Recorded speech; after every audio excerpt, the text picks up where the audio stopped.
მოგესალმებით. ეს არის მილენიალი. მე კი ნუგრი შოშიაშვილი გახლავართ. პირველ რიგში გთხოვთ, რომ გააზიაროთ ვიდეო, ეს დაგვეხმარება ჩვენ არხს დაეხმარება და დაწეროთ კომენტარები. ეხლა რაც შეეხება უშუალოდ თემას, როგორც ხედავთ, სტუმარი არ ყვევს ეხლა და გვექნება მონოლოგი და დღეს ვისაუბრებთ ისეთ საკითხზე, როგორიც არის საქართველოს და ზოგადად რეგიონალური პოლიტიკა და რა ხდება ჩვენს ირგვლივ ჩვენს თავს. დავიწყოთ იმით, რომ სწორედ ამ პერიოდის განმავლობაში საქართველოს ისტორიის საკმაოდ ესეთი მნიშვნელოვანი ნაწილი იყო დაკავშირებული დიდ აბრეშუმის გზასთან. რა თქმა უნდა, მკვლევარები საუბრობენ, რომ საქართველოში არ გადიოდა ძირითადი გზა, აბრეშუმის გზა. საქართველოში გადიოდა შემოვლითი გზები, აბრეშუმის გზების, მაგრამ რადგან დიდი იმპერიებს შორის ჯერ რომსა და პართიას, მერე რომსა და სასანურინას, ბიზანტიასა და ირანს, ბიზანტიასა და არაბეთს შორის მიმდინარეობდა ძირითად ტერიტორიაზე, ძირითადი ტერიტორია იყო მცირე აზიის ტერიტორია, ძირითად ტერიტორიაზე ომი, შემოვლითი გზები ყოველთვის აქტიურდებოდა. და ამ შემოვლითი გზების გააქტიურების შედეგად ქართული მხარე საკუთარ სარგებელსაც ნახულობდა. ამის გარდა ჩვენ თუ დავაკვირდებით ასევე გეოპოლიტიკურ სიტუაციას მსოფლიო ისტორიაში, ჩვენ ვნახავთ, რომ სადღაც ახალი წელთაღრიცხვის პირველი საუკუნის ბოლოდან იწყება ეგრეთ წოდებული მცირე განყიდვარების პერიოდი. მცირე განყიდვარების პერიოდი იყო ძალიან მნიშვნელოვანი, იმიტომ რომ ეს მცირე განყიდვარების პერიოდმა წარმოშვა ხალხების დიდი გადასახლება აღმოსავლეთიდან, მონღოლეთის სტეპებიდან წამოვიდა რამოდენიმე ნაკადად სხვადასხვა ხალხი. ერთ-ერთი ნაკადია ჰუნების, მაგრამ ეს მიგრაცია დაკავშირებული იყო სწორედ ამ მცირე განყიდვარებასთან. მთელი ეს რაც დღევანდელი რუსეთის სტეპი არის, ეს არის შავი ზღვის ჩრდილოეთიდან დაწყებული, კასპიის ზღვისა და ცენტრალური აზიის ჩათვლით, ამ ტერიტორიებზე მუდმივად სხვადასხვა სახის მომთაბარეები აღმოსავლეთიდან დასავლეთის მიმართულებით მიდიოდნენ.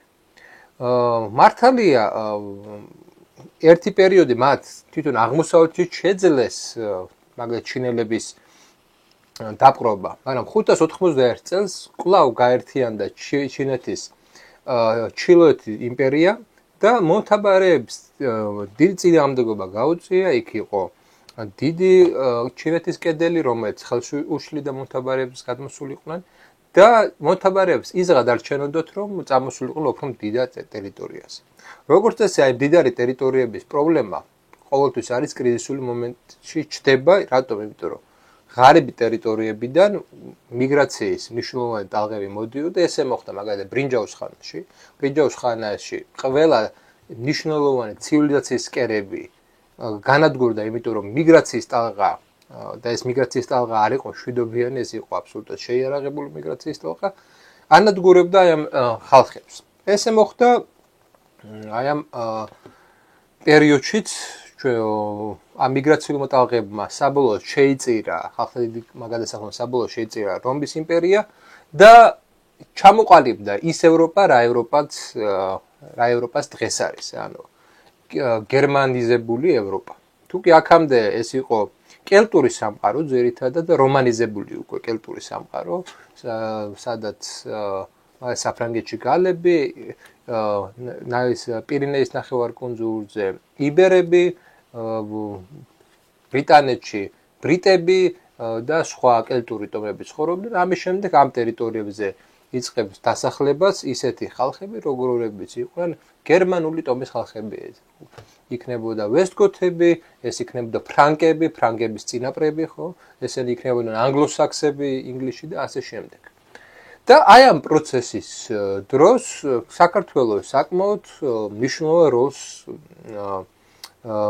მნიშვნელოვანი როლი შეიძინა. მას ჰქონდა დამცავი ტერიტორიები, ეს დამცავი ტერიტორია იყო კავკასიის ქედი.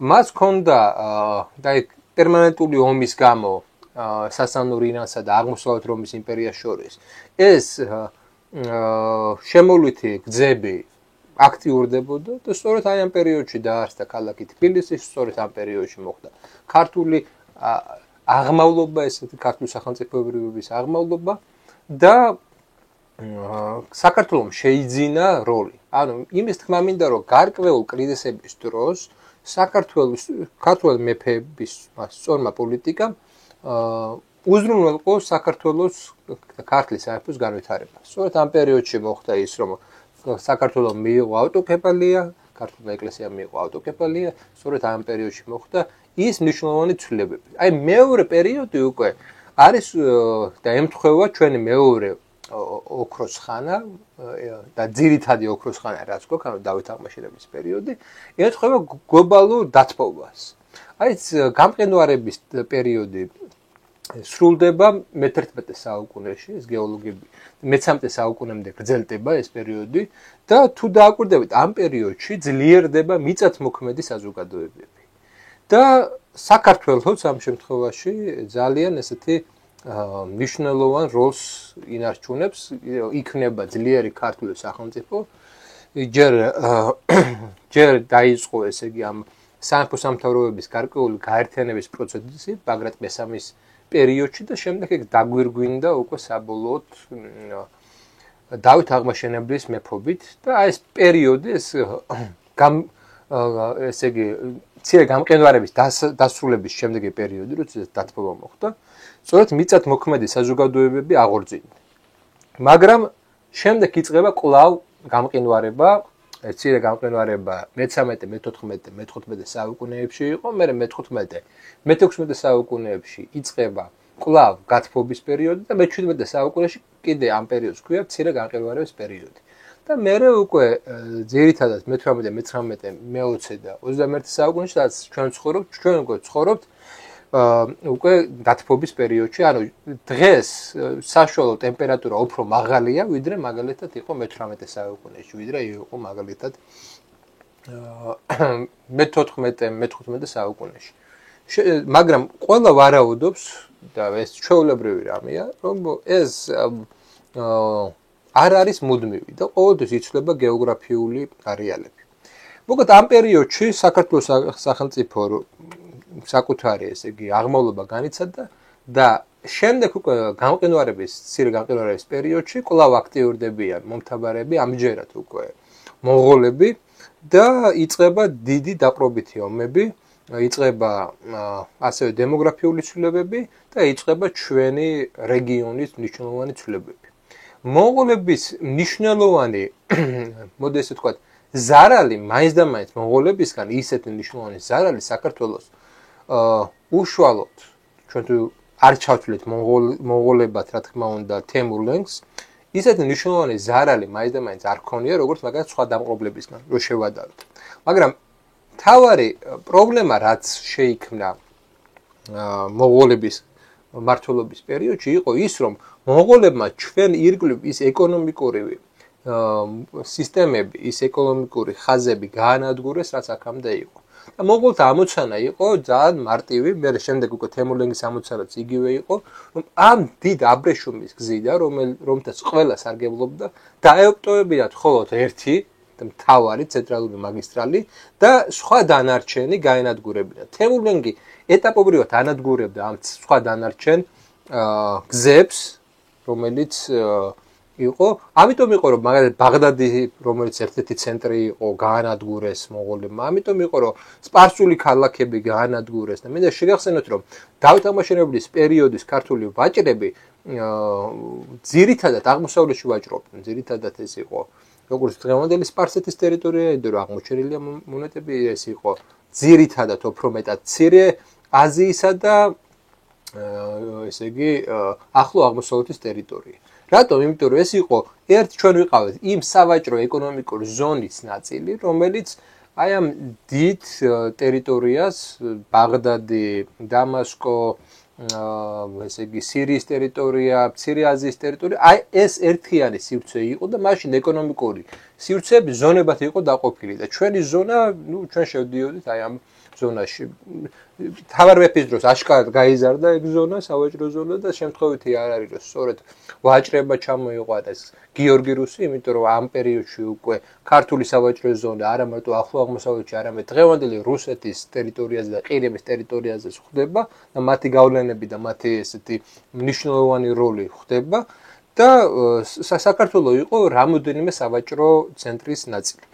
რა ხდება ამის შემდეგ? ამის შემდეგ ხდება ის, რომ ჯერ გითხარით, მონღოლები ანადგურებენ ამ სავაჭრო ეკონომიკურ ზონებს და შემდეგ უკვე, როდესაც ჩდება ისეთი სახელმწიფოები, როგორიც არის ოსმალეთი და შემდეგ უკვე, როდესაც ჩდება ისეთი სახელმწიფო, როგორიც არის სეფიანთა სპარსეთი, ისინი იწყებენ ალტერნატიულ სავაჭრო გზების და სავაჭრო ზონების შექმნას და სამწუხაროდ ეს სავაჭრო ზონები ყველა საქართველოს გვერდის ავლით იყო. მაგალითად, დიდი აბრეშუმის გზა სახმელეთო იმის მიუხედავად, რომ გეოგრაფიული აღმოჩენები მოხდა და ზღვის როლი გაიზარდა, მაინც ხმელეთზე მისი ნაწილი გადიოდა, მაგრამ სამწუხაროდ ძირითადად გადიოდა იმ ტერიტორიაზე, კასპიის ზღვის ტერიტორიაზე და ჩვენი გვერდის ავლით, აი დღევანდელი კასპიის ზღვის ტერიტორიის, აი აზერბაიჯანულ დაღესტნურ ნაწილზე და შემთხვევითი არ არის, რომ სწორედ პეტრემ პირველმა დაიწყო კავკასიაში რუსეთის შემოსვლა, ეს მნიშვნელოვანი ესეთი შემოსვლა და დაიკავა ეს მთელი ტერიტორიები და საქართველო აღმოჩნდა აი ამ დიდ გზების მიღმა. რამაც საბოლოოდ გამოიწვია ქართული სახელმწიფოს დეგრადაცია, ნიკო ბერძენიშვილი უკვე უწოდებს ამას ამ პერიოდს, როდესაც ესე იგი ამ პერიოდს უწოდებს რეაქციულ ფეოდალიზმის პერიოდს, რამაც საბოლოოდ მიიყვანა საქართველოს დაშლამდე, იმიტომ რომ თუ კი აქამდე ეს საერთო სავაჭრო გზები უზრუნველყოფდა ამ საერთო რაღაცა სახელმწიფოს არსებობას, ეკონომიკურ დაკავშირებლობას, ჯერ თემურლენგის ლაშქრობებმა, რომელმაც პრაქტიკულად ჩვენი სამოქალაქო სისტემები პრაქტიკულად მოშალა და საწარმოო სისტემები პრაქტიკულად მოშალა. მინდა შეგახსენოთ, რომ თემურლენგის შემდეგ არსებობს არაბული წყარო, რომ თბილისიდან 40,000 ადამიანი უბრალოდ გადასახლდა. წარმოიდგინეთ ის ადამიანები, რომლებიც აი ის ვაჭრები, იმ ვაჭრების შთამომავლები, რომლებიც აი რუსეთში ვაჭრობდნენ, რომლებიც მცირე აზიაში ვაჭრობდნენ, ისინი გადასახლდა და შემდეგ უკვე ალექსანდრე დიდმა, ჩვენმა მეფემ დაიწყო თბილისში სომხების ჩამოსახლება და თუ კი აქამდე მაგალითად უფრო ისეთი გვარები ხდება, თუ აღმოსავლური გვარები, ამიერიდან უკვე თბილისში სომხური ვაჭრობის ინტეგრაცია ხდება და ცდილობდნენ ქართული მეფეები თემურლენგის განადგურებულ ქალაქებში ჩაესახლებინათ ძირითადად სომხები, ხო? მაინც ვერ აღადგინეს ის გავლენები. ანუ საქართველოს აღმოჩნდა მთელი რიგი ესე იგი ვაჭრობის მიღმა. ამის გარდა, ჩვენ ვიცით, რომ დიდი გეოგრაფიული აღმოჩენებიც იმიტომ დაიწყო, რომ ოსმალეთის იმპერიამ ჯერ კონსტანტინოპოლი აიღო და ეს ნიშნავდა იმას, რომ შავი ზღვის ვაჭრობა პრაქტიკულად ჩაკვდა და ერთადერთი საშუალება, რომ დაინტერესება ოსმალეთის იმპერიაში და არა მარტო ოსმალეთის იმპერიაში, სპარსეთში, მათ შორის იყო ერთი სავაჭრო ობიექტი გახდა რა, ეს იყო ეგრეთ წოდებული ტყვეთა სყიდვა. თავდაპირველად ყველა ვიცით, რომ ძირითადად ტყვეები იყვნენ ქრისტიანები, თუმცა თანამედროვე წყაროებით დგინდება, რომ მაინც და მაინც ამაც ყოველთვის არ აქცევდნენ ყურადღებას, მაგალითად ჩვენ ხედავთ ჩერქეზ, დაღესტანელ ადამიანებს, რომელსაც ყიდნენ მონებად, ანუ მუსულმანებსაც ყიდნენ მონებად და დაიწყო აყვავებმა რეგრესულმა ეკონომიკამ. ამ ეკონომიკაში ჩართული იყო ქართული ფეოდალური კლასი. ვიცით ჩვენ, რომ ბაგრატს და სოლომას უნდოდა ტყვეთა სყიდვის შენარჩუნის გაჩერება, სოლომანმა ნაწილობრივ მოახერხა, მაგრამ საბოლოო ჯამში ტყვეთა სყიდვა რუსეთის იმპერიის შემოსვლამდე მაინც ვერ შეჩერდა. ტყვეთა სყიდვა წარმოიდგინეთ მთელი კავკასიის რეგიონი გახდა აი ამ ტყვეთა სყიდვის ერთ-ერთი ბაზარი. ყველაზე დიდი იყო ყირიმის ბაზარი, ყირიმის სახანო სწორედ აქედან აკეთებდა, რომ ის თავს ესხმოდა უკრაინაში და რუსეთის ტერიტორიაზე ქრისტიანებს მიეყავდა მაგ მონებად. მეორე იყო სწორედ აი ამ ახალციხეს უწოდებენ, მაგრამ მარტო ახალციხეში არ იყო, ახალციხეში ყველაზე მთავარი ბაზარი იყო შავი ზღვისპირეთის ტერიტორიები, ქართული შავი ზღვისპირეთის ტერიტორიები მთლიანად აი ამ ბაზრით იყო მოცული და მესამე ნაწილი იყო დღევანდელი ბულგარეთის ტერიტორიაზე. აი ანუ ბულგარელ ქრისტიანებს, სლავ ქრისტიანებსა და კავკასიელ ქრისტიანებს და ზოგ შემთხვევაში მუსულმანებსაც კი მონებად ყიდან. სხვა ეკონომიკური მოდელი არ განვითარებულა. რამაც გამოიწვია აშკარად ეს დეგრადაცია ჩვენი სახელმწიფოებრივი, ჩვენი საზოგადოების, ჩვენი კულტურის და სწორედ ესეთ პირობებში მოვიდა რუსეთის იმპერია, შემოვიდა რუსეთის იმპერია საქართველოში. და ეხლა მთელი ამ პერიოდის განმავლობაში საქართველოს დაკარგული ჰქონდა აი მნიშვნელოვანი გეოპოლიტიკური ფუნქცია. საქართველოს მეტნაკლებად გეოპოლიტიკური ფუნქციას კვლავ შეიძინა და იწყებს შეძენას, როდესაც მე-19 საუკუნის 60-იან წლებში იქმნება რკინიგზა და საბოლოოდ როდესაც შეიქმნა ბაქო, თბილისი, ბათუმის რკინიგზა. და განსაკუთრებით მას შემდეგ, რაც ბაქოში აღმოაჩინეს ნავთობი.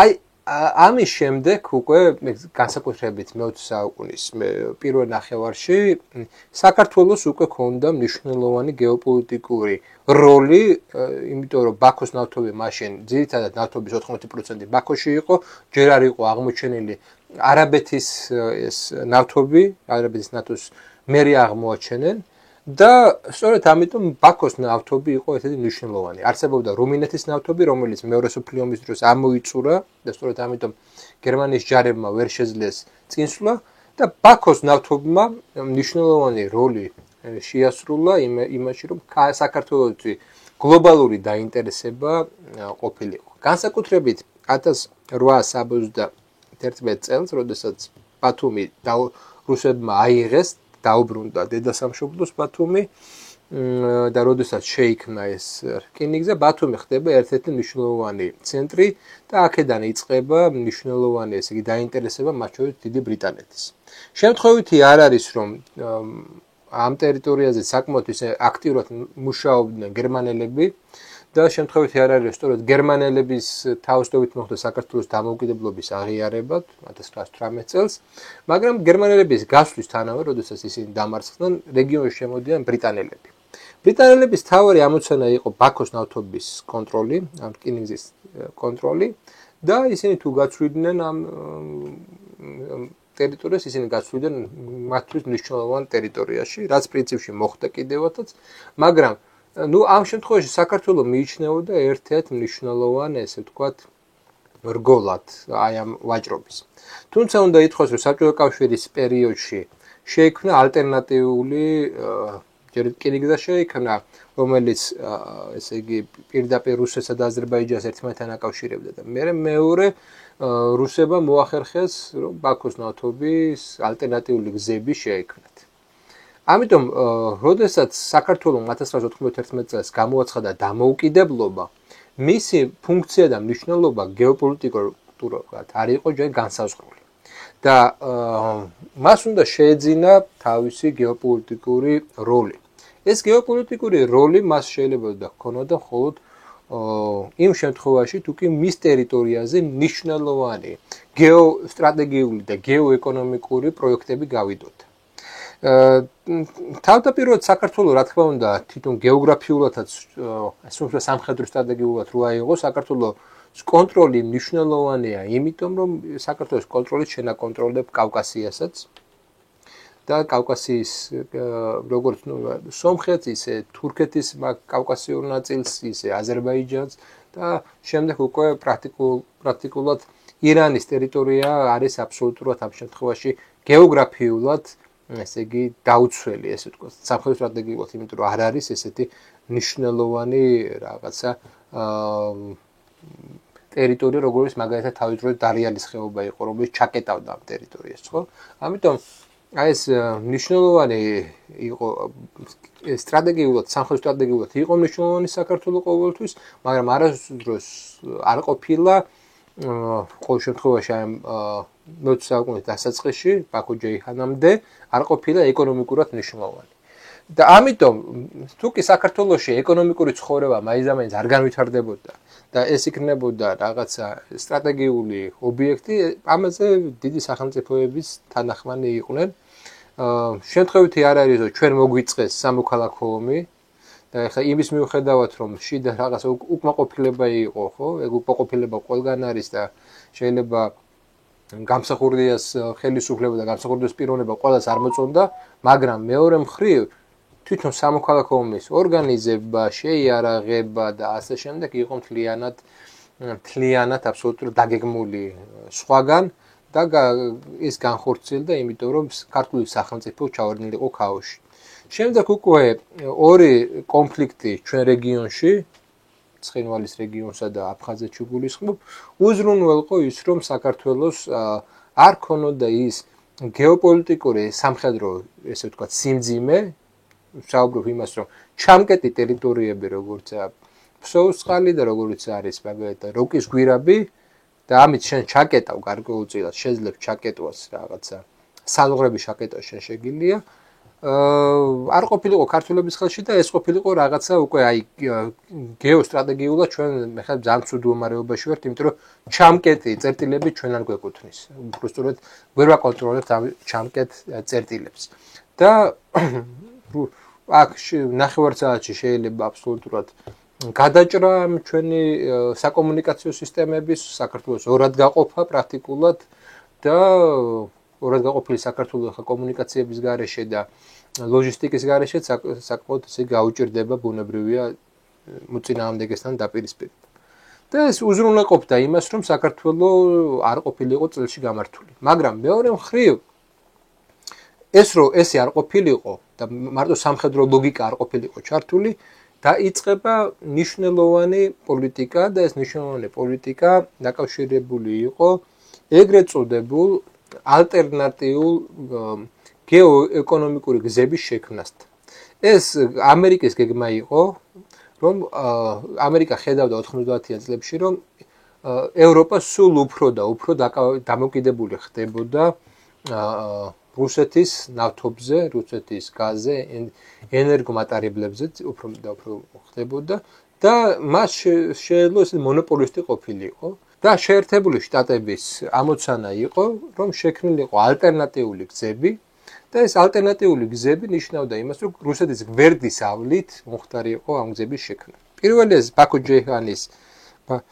ბაქო-თბილისი-ჯეიჰანის პროექტი ემსახურებოდა ამას, შემთხვევითი არ არის, სწორედ ამ დროს მეორედ მოუწყეს ედუარდ შევარდნაძის ტერაქტი, სწორედ ამის გამო, რომ ეს პროექტი ჩაშლილიყო, მაგრამ არ ჩაიშალა ეს პროექტი, თუმცა რუსებისთვის ეს არ იყო იმდენად ესეთი მნიშვნელოვანი იმ გაგებით, რომ ესე იგი ამის გამო ოკუპაცია მოეხდინა. კი, რუსებმა გარკვეულად ესე იგი დათანხმდნენ, მაგრამ ისინი ხედავდნენ, რომ გამტარიანობა და ეს პროექტის სრული განხორციელება ჯერ კიდევ წინ იყო და ჯერ კონკურენციაში ვერ შევიდოდა რუსეთთან.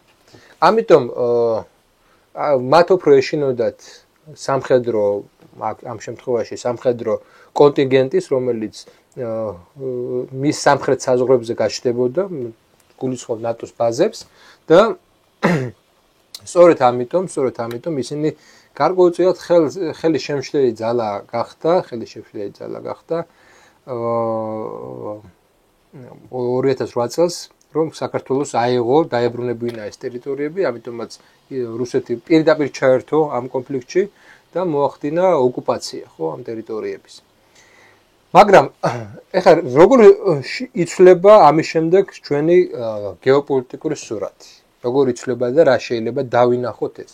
მე აქამდე აღწერე ეს პერიოდი, რომ ნელ-ნელა საქართველოს რაღაცა გეოეკონომიკურ როლს, სწორედ გეოპოლიტიკური მიზნებით და არა სუფთა ეკონომიკური მიზნებით იღებდა, მაგრამ ეხლა მისი როლი, როგორც აი ეს გამტარი და როგორც აი ფუნქციის მქონე სახელმწიფო, ხო, იზრდება და ეს არის ძალიან მნიშვნელოვანი. პირველ რიგში იმის მიუხედავად, რა თქმა უნდა, სამწუხარეო უკრაინა-რუსეთის ომი, ამდენი ადამიანი იღუპება, ამ ომის შემდეგ დაწყებულმა პროცესებმა, როგორც იყო სანქცირება რუსეთის, როგორც იყო ჩიოთნაკადის აფეთქება, გამოიწვია საქართველოს როლის გაზრდა. საქართველოს როლის როგორც შემოვლითი გზის გაზრდა, აბსოლუტურად შემოვლითი გზის გაზრდა და საქართველოს როლის გაზრდა როგორც ფუნქციის, ბუფერული ფუნქციის. ანუ რუსეთიც კი, რომელიც ის სახელმწიფოა, რომელიც ამ ხნის განმავლობაში გარკვეულწილად საფრთხეს გრძნობდა საქართველოსთან, რომ მისი გეოეკონომიკური პოლიტიკა შეიძლება მისთვის დაზარალება, ეხლა პირიქით მოხდა. მან დაინახა ამ გეოეკონომიკური პოლიტიკის მისთვის სასარგებლო ესე იგი საშუალებები და სწორედ შემთხვევითი არ არის, რომ აზერბაიჯანის ნავთობი გაზი, რომელიც გადის ევროპაში, იქ რუსული გაზიცაა, ესე ვთქვათ. და საქართველოს როგორც ბუფერი, როგორც ესეთი ზონა, რომელიც უზრუნველყოფს ამ სანქციების პერიოდში, უზრუნველყოფს აი ამ მიმოსვლას და პლუს ამას ემატება ჩინეთის დიდი პროექტი, შუა დერეფნის პროექტი, ისეთ როლს იძებს, სადაც უკვე დაინტერესება იმით, რომ აქ რაღაც სერიოზული და საშინელი ომი დაიწყოს, აღარავინ აღარ არის. არც რუსეთი აღარ არის. თუ ეგ უკიდურესი რაღაცა საშუალება არ იყოს. იმ შემთხვევაში, მაგრამ ამას აქვს ერთი მინუსი და ეს მინუსი დაკავშირებულია იმასთან, რომ თუ კი უკრაინაში ომი დასრულდება ისე, რომ კვლავ აღდგება ის ეკონომიკური რაღაც კავშირები, რაც აქამდე იყო, ხო? ეს ჩვენ როლს რა თქმა უნდა შეასუსტებს. ამიტომ სანამ ეს მდგომარეობა საქართველოს ხარემ აკეთებს ძალიან მნიშვნელოვან პროექტს. ის რომ ანაკლის პორტის საკითხი გააქტიურდა და დაიწყო უკვე ეს ანაკლის პორტის საკითხი. ის რომ ეს ინფრასტრუქტურული პროექტები, რომელსაც ახლა ჩინური კომპანიები აკეთებენ, ხო?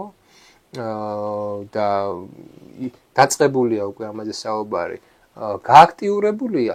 ეს იმას ნიშნავს, რომ ქართული მხარე გარკვეულწილად ემზადება იმისთვის, რომ თუ კი შეიცვალოს გეოპოლიტიკური სიტუაცია, ეს დარჩეს.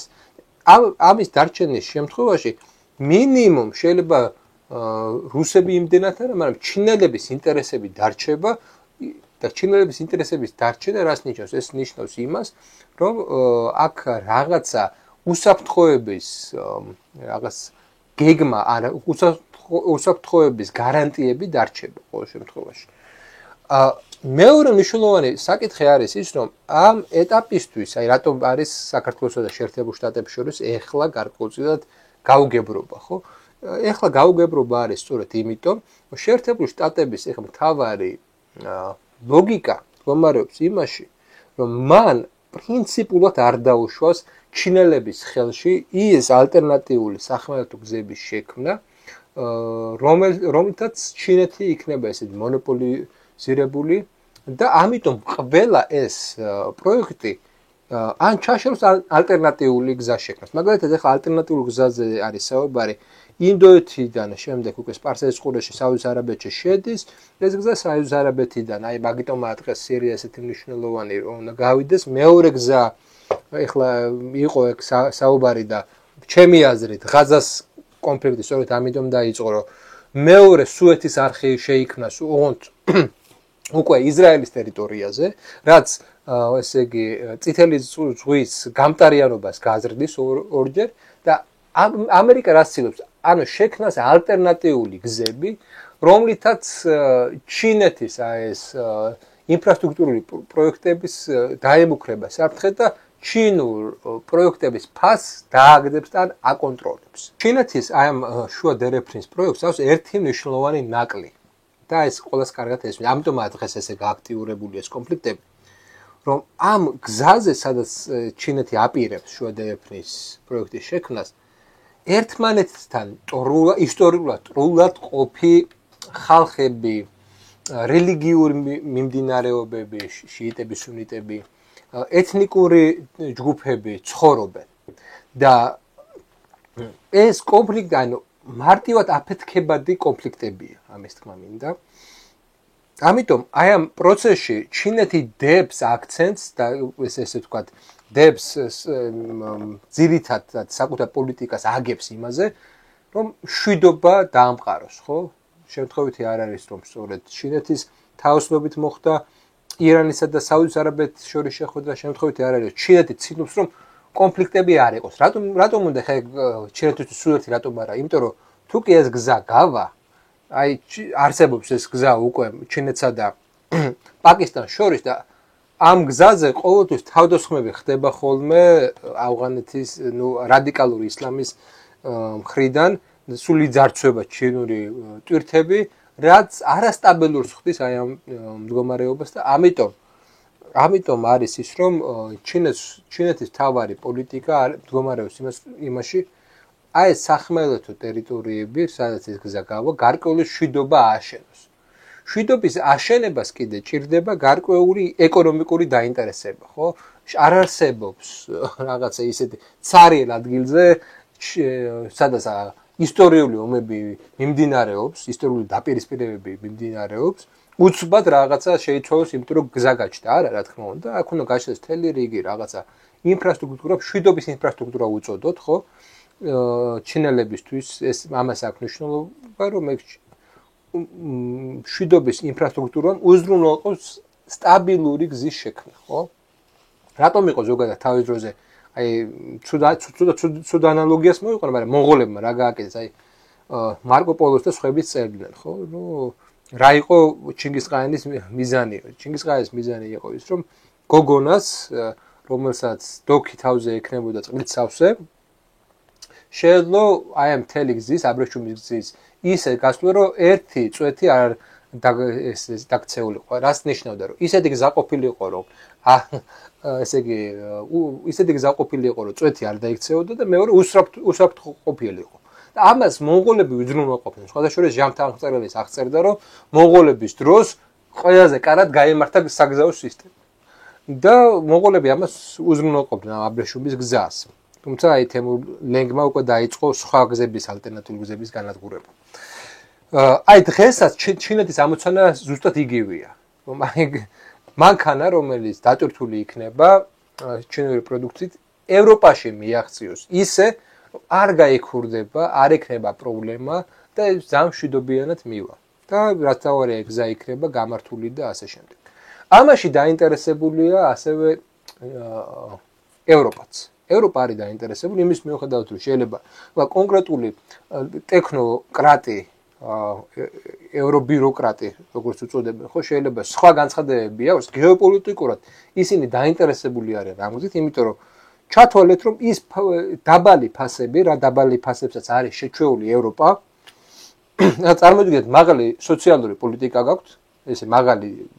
და კარგად გამართული სოციალური პოლიტიკა და პლუს ამას დაბალი ფასები გაქვთ პროდუქციას ხო ბუნებრივია რომ ესეთ შემთხვევაში ყველა ადამიანი კარგად იცხოვრებს ხო ეხლა და რაც ხდებოდა აქამდე თუ შემოდიოდა რუსეთიდან იაფინედლეული პროდუქცია ჩინეთიდან ზღვიდან შემოდიოდა მართალია მაგრამ ამ მომენტმა რაც დაიწყო და დააკვირდით რა ტერიტორიებზე დაიწყო ეს ომები დაიწყო უკრაინის ტერიტორიაზე ანუ იმ ტერიტორიაზე საიდანაც ჩინეთი იღებდა ხორბლისა და სხვადასხვა რესურსებს მათ შორის ენერგორესურსებს და შემთხვევით არ არის რომ ომი დღემდე მიმდინარეობს რუსეთსა და უკრაინას შორის მაგრამ არც ერთი ნავთო ესე იგი ტრუბა რასაც ქვია ხო არც ერთი არაფეთქებულა ყველა ფუნქციონირებს მეორე მნიშვნელოვანი ტერიტორია საიდან უნდა მიიღოს რუსეთის ტერიტორიიდან არ უნდა მიიღოს სირია-პალესტინის ტერიტორიიდან ან აფრიკის ტერიტორიიდან არა ეს გზები არის ხო აქედან იღებდა ძირითადად ტანკერებით და ტანკერებში სუეცის არხი იყო ძალიან ესე იგი აქტიური და სუეცის არხში ირანელების წყალობით ჰუსიტები გაჩნდნენ რომლებიც რაკეტებს უშენენ გემებს და ვერაფერს ვერ უკეთებენ ამ ჰუსიტებს და ეხლა წარმოვიდგინე გემი რომელიც იმის რისკით მიდის რომ შეიძლება აფეთქდეს ფასი ხო უფრო მაღალი ექნება ხო დათანხმდება ხა ადამიანები ისე რა თქმა უნდა ფასი გაიზრდება და ევროპაში შესული ეს ნავთობი იქნება უფრო ძვირი ვიდრე აქამდე იყო ანუ არასტაბილური ზონა შეიქმნა ერთი მხრივ და მეორე მნიშვნელოვანი ის რომ აი ყველაზე კარგი მინდა გითხრათ ყველაზე ესეთი სახმელეთო გზა მოკლე სახმელეთო გზა ეს არის ირანი ერაყი თურქეთის ტერიტორია აი ეს ტერიტორია და ამ ტერიტორიაზე რა ხდება ამ ტერიტორიაზე არის ქაოსი სირია ერაყის ტერიტორიაზე ქაოსია ირანის ტერიტორიაზე ეხლა დაიბომბა და კონფლიქტებია და ეს სულ რო არ ავიღოთ გეოპოლიტიკა ეკონომიკურად შევხედოთ ანუ მანქანა რომელიც ამ ტერიტორიაზე ჯერ რატომ უნდა გავიდეს მანქანა ამ ტერიტორიაზე თვითმფრინავების ნახეთ ხო როდესაც დაიბომბა ირანი საქართველოსა როგორი იყო ესე იგი მოჭედილი ხო ანუ თვითმფრინავების კი არ არაფრინდნენ ირანი, ერაყის, სირიას ტერიტორიაზე და წარმოიდგინე, ესე იგი, თვითფრინავები არ ფრინავენ, სახმელეთო გზა არ არის და ფასი გაზრდილია 3-ჯერ, 4-ჯერ უფრო გაზრდილია და ბუნებრივია ეს პირდაპირ ურტყავს ევროპის ინტერესებს. აი ამ კონტექსტში ჩდება ანაკლიის პორტი. ანაკლიის პორტის მნიშვნელობა ეს არის ის მნიშვნელობა, რომელიც ქმნის ამ სტაბილურ სივრცეს და საქართველოს არჩევნებს მაგალითს, რომ იმის მიუხედავად, რომ მას პრობლემური რეგიონები აქვს, ის ინარჩუნებს კონფლიქტს, ყველა ელოდება, რომ საქართველოში აფეთქდებოდა ეს ტერიტორიები, ხო მოწოდებებიც იყო უკრაინიდან, რომ გაგოსეირნა სოხუმსა და ცხინვალში, ну ძირითადად სოხუმს ახსენებდნენ. გაგოსეირნა სოხუმსა და ცხინვალში, ანუ დაგვიწყო ომი და ნიშნავდა რომ იმას რომ ანუ ის ისტორიული კონფლიქტი, რა კონფლიქტის იყო, უნდა გააქტიურებულიყო იმისთვის რომ მთლიანად ევროპა გამხდარიყო დამოკიდებული შეერთებულ შტატებზე, ევროპა მთლიანად ნავთობით, რესურსით, ინდუსტრიით და ეს შეერთებულ შტატები ორ რაღაცას აკეთებს. პირველი საკუთარ ინდუსტრიებს ახალისებს, ჯერ კიდევ ობამამდე დაიწყო ჯორჯ უმცროსიდან, ჯორჯ უმცროსაც ჰქონდა დაპირება რომ ინდუსტრიებს დააბრუნებდა, შემდეგ ესე იგი ობამასაც ჰქონდა ეს დაპირება, შემდეგ ჰქონდა ტრამპსაც პირველ პრეზიდენტობის დროს, ბაიდენსაც ჰქონდა ეს დაპირება და ახლა ტრამპს მეორე ვადაზეც აქვს. რატომ ვერ ხდება ეს? იმიტომ რომ არსებობს ჯერ ესეთი ჩინეთის ფაქტორი, მეორე არსებობს გარკვეულწილად ფინანსური ცენტრი, მთელი რიგი მიზეზები არსებობს, რატომაც ვერ აბრუნებს ინდუსტრიას, მაგრამ იმ შემთხვევაში თუ კი ევროპა იქნება გამოუვალ მდგომარეობაში და მას უბრალოდ ამერიკაულ მაღალფასიან, ესე იგი, პროდუქციის შეძენა მოუწევს საკუთარი ეკონომიკის, ესე იგი, ხარჯზე, ხო?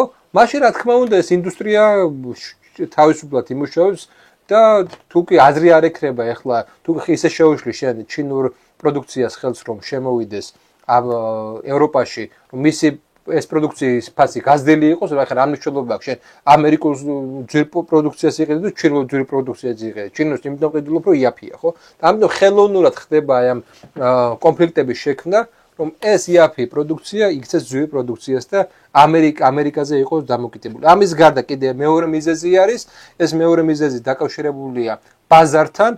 ამერიკა ჯერ კიდევ ინარჩუნებს იმ თამასას, რომ ყველაზე მაღალი ბაზარი აქვს, წყიდულობით უნარიანი ბაზარი აქვს. ჩინური პროდუქცია სად უნდა გავიდე ძირითადად შეერთებულ შტატები არის ყველაზე ისეთი ბაზარი. ამერიკის ტრამპის ეკონომიკური პოლიტიკის შედეგად, როდესაც მან დააწერეს გარკვეულწილად ეს გადასახადები და ეს კაცრი პოლიტიკა სხვა ქვეყნებთან მიმართებაში, რა თქმა უნდა, ჩინეთის ეკონომიკასაც სერიოზულად დაარტყა. სწორედ ამიტომ ამერიკა არ არის დაინტერესებული ანაკლიის სპორტით, ამერიკა არ არის დაინტერესებული აქ იმ პროექტების განხორციელებით, რა პროექტებიც ხორციელდება და ძირითადი კონფლიქტი საქართველოში, დასავლეთსა და საქართველოს შორის მდგომარეობს იმაში, რომ ეს პროექტები უნდა განხორციელდეს თუ არ უნდა განხორციელდეს. შეერთებულ შტატებს არ უნდათ ამ პროექტების განხორციელება გასაგები მიზეზების გამო და ის ფიქრობს, რომ აი ამ პროექტების ჩავარდნის შემთხვევაში და სწორედაც ფიქრობს, ის ხელს შეუშლის ჩინური ეკონომიკის განვითარებას შეანელებს, მაგრამ საქართველოს შემთხვევაში აი აქ არის ჩვენი და ამერიკელების პოლიტიკის ესე იგი განსხვავება. საქართველოს უარი რო თქვას ესეთ პროექტებს, საქართველოს აღმოჩნდება იმ მდგომარეობაში, რა მდგომარეობაში აქამდე იყო. ანუ მისი როლი, ფუნქცია შემცირდება საგრძნობლად. და განხორციელების შემთხვევაში საქართველოს იძენს უფრო მნიშვნელოვან როლს, რომელითაც მას შეეძლება აპელირება შემდეგში. აქედან გამომდინარე, იქნება ესეთი დამოკიდებულება, განსხვავება ამ ორ პროექტ შორის და ჩვენ ახლა ვიმყოფებით აი ამ ორ პროექტ შორის პროექტის დაპირისპირებაზე. ქართული ოცნება გამოხატავს ამ შემთხვევაში იმ პროექტს, რომელიც გვეუბნება, რომ საქართველოს უნდა იქცეს უფრო მეტ მაგალითად აი ამ ერთი მხრივ შუადერეფრის ანაკლიის სპორტის ამ შვიდობის ბუფერად, აი ბუფერი უწოდოთ, სილვაციის შეხვედრის ბუფერად, სადაც აი ეს დამაკავშირებელი გზად, ხოლო ჩვენი ლიბერალური ოპოზიცია ამბობს იმაზე, რომ საქართველოს ესენი არ ჭირდება საერთოდ, საქართველოს უნდა იყოს აქ ამერიკული მმართველობის ქვეშ, ეკონომიკური, გეოპოლიტიკური მმართველობის ქვეშ და ამერიკა რასაც გვეტყვის, ჩვენ უნდა პირდაპირ ესე ვიმოქმედო და ამით უფრო მეტი ხერი გვექნება. რაღაცის მართლები არიან, ოღონდ ეს ხერი ექნება მხოლოდ მათ. ეს ხერი ექნება და ამ ელიტას, გრანტების და სხვადასხვა იმის სახით, მაგრამ ქვეყანას როგორც ესეთი, სახელმწიფოს როგორც ესეთი, არანაირი ხერი არ ექნება, ეს იქნება პოლიტიკური ბრმა იარაღი სხვა სახელმწიფოს ხელში. ამიტომ რატომ გახდა სუვერენული სახელმწიფოს ესეთი მნიშვნელოვანი? იმიტომ რომ სუვერენული სახელმწიფოს იდეა მდგომარეობს იმაში, რომ ჩვენ მოვიპოვოთ ეს გარკვეულწილად ავტონომიურობა და არ ვიყოთ მხოლოდ ბრმა იარაღი. მოდით ჩვენთან შეათანხმეთ რაღაცეები და ჩვენ არ ვამბობთ უარს ჩვენ მნიშვნელობაზე, როლზე, მაგრამ ამ როლის იქით ჩვენ შეგვიძლია ესე იგი საუბარი და ამ თანამშრომლობა და ჩვენ მზად ვართ თანამშრომლობისთვის. ამ თუ აკვირდებით ყველაზე უკიდურეს შემთხვევაში დაიწყო ეს ურთიერთობების გაფუჭება, იმიტომ რომ ესეთი მოთხოვნა იყო, პრაქტიკულად ძალაუფლების გადაცევის მოთხოვნა იყო და ამ პროცესში ჩვენ ნახეთ რომ ეს ურთიერთობა გაფუჭდა და ამის შემდეგ დაიწყო ეგრეთ წოდებული სახელმწიფო გადატრიალებებზე ესე იგი მსჯელობა და დაფინანსება, ხო? ჩვენ ვიმყოფებით სწორედ ამ ორ პროექტის არჩევანში. როგორი იქნება საქართველო? იქნება საკუთარი თვითყოფადი რაღაცა პროექტები და მნიშვნელობა, რომლითაც ის დააკავშირებს აზიასა და ევროპას ერთმანეთთან, თუ ის იქნება ბრმა გარკვეულწილად იარაღი შეერთებული შტატების ხელში, რომელიც შეერთებული შტატების ინტერესების დამცველი იქნება. აი ეს ამ პროექტის წინაშე ვდგავართ. რომელია უკეთესი, ეს ალბათ თითოეულ თქვენგანი გადაწყვეტ ამას, მაგრამ უბრალოდ რომ გასაგები იყოს, რატომ არის ეს ესე, იმიტომაც არის ეს დაპირისპირება, რომ ეს ორი არჩევანი გაჩნდა. ქართული ოცნება გამოხატავს ერთ არჩევანს, დანარჩენი ოპოზიცია გამოხატავს მეორე არჩევანს. ამიტომ აქ დემოკრატია, სიტყვის თავისუფლება აბსოლუტურად არაფერს ჩვენში არ არის, სასამართლოც კი არაფერს ჩვენში არ არის, სასამართლოს თავისუფლება. აქ ძირითადად არის დაკავშირებული ეს ორი პროექტი. ერთი პროექტი ერთს გამოხატავს, მეორე პროექტი მეორეს გამოხატავს. ამიტომ გასაგები უნდა იყოს ზოგადად ადამიანებისთვის რა პოლიტიკური დაპირისპირებას აქვს ადგილი და ყოველგვარი ეს იდეოლოგიური რაღაცა ეს ბურუსი უნდა ჩამოცილდეს აი ამ ორივეს და გასაგები უნდა იყოს რომ ერთი გამოხატავს ერთ პროექტს, მეორე გამოხატავს მეორე პროექტს. იმედია თქვენთვის საინტერესო იყო ეს გადაცემა, იმედია გარკვეულწილად თქვენს ხედავთ იმას, რასაც მე ვხედავ, მე ყოველ შემთხვევაში ესე ვხედავ ამ გეოპოლიტიკურ თამაშს. კი შეიძლება დეტალები რაღაცა განსხვავებული იყოს და დეტალები შეიძლება რაღაცები ვერ გავითვალისწინე ახლა ამ ანალიზის დროს და არსებობს კიდევ უამრავი დეტალი, რასაც ერთ გადაცემაში უბრალოდ ვერ განვიხილავ, მაგრამ ძირითადი სურათი რაც მე ავწერე, ჩემი აზრით ესეთია, როგორც აგიხსენეთ და ყოველ შემთხვევაში ყველა ის ნიშანი, რა ნიშანის მე ვთქვი, ადასტურებს იმას, რომ ესეთია ეს გამოვლინებები ამ გეოპოლიტიკური რეალობის. ამიტომ უფრო მეტად შევხედოთ ამ გეოპოლიტიკურ რეალობას და გქონდეს აქცენტირება ამ გეოპოლიტიკურ რეალობაზე. ჩვენ უნდა გქონდეს ჩვენი ფუნქცია, დამოუკიდებელი ფუნქცია, ყოველგვარი სხვა თუნდაც დიდი სახელმწიფოს გარეშე, მან კი არ უნდა მოგვცეს, გადმოგვცეს, არამედ ჩვენ უნდა მოვიპოვოთ ეს და ამერე ჩვენი ინტერესები უნდა ავაშენოთ ამ რაღაცა ფუნქციას. ჩვენ აქამდე იმიტომაც არ ქონდა ესეთი გამოკვეთილი ეროვნული ინტერესები, რომ არ იყო ეს ფუნქცია, იმიტომ რომ რასაც გვეუბნებოდნენ, ის უნდა გავეკეთებინა და აზრი არ ქონდა ეროვნული იდეის რაღაცა მშენებლობას. ეხლა უკვე ეს პროექტები გარკვეულწილად გვაძლევს იმის საშუალებას, რომ ეროვნული იდეა, ეროვნული ბიზნესები გარკვეულწილად შევქმნათ და ავაშენოთ. დავიწყოთ ჩვენი ეროვნული სახელმწიფოს და ეროვნული ინტერესების გამოკვეთა უფრო და გარკვეულწილად ინტელექტუალიზაცია დავარქვათ ესე, ხო? ამიტომ არჩევანი ჩემი აზრით მარტივია და გასაკეთებელი არჩევანი. ყოველ შემთხვევაში აქამდე ქართული ხალხი ხვდებოდა რომელია მისთვის უკეთესი და იმედია ამის შემდეგაც მიხვდება მისთვის უკეთესი რა არის. დაწერეთ კომენტარები, გააზიარეთ ვიდეო და დაეხმარეთ არხს იმისთვის რომ უფრო ბევრმა ადამიანმა ნახოს ეს, გააზიარეთ და დაალაიქეთ. მადლობა ყურადღებისთვის. მოვალ შეხვედრამდე.